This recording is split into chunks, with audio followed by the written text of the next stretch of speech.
Hey guys, I'm in the Amazon rainforest and this red-tailed boa is not happy with me. This jungle dog is helping me find that 20-foot anaconda. Oh, a cane toad. Boop! That's a big one. Another wandering spider. Boop! This butterfly is absolutely massive. Check him out. This is one of the biggest trees I've ever seen in my life. Right next to it, I found this three-toed sloth. I gave him his space. Didn't want to mess with him. I found this turnip-tailed gecko. This guy was so cute. This worm was absolutely massive. This thing was close to 3 feet long. Ooh, what do we got here? Yoink.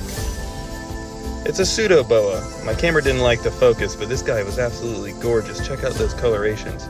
This snail was huge too. I hear the locals like to eat them. This poison dart frog is very deadly. This cute little Amazon tree boa was giving me a kiss.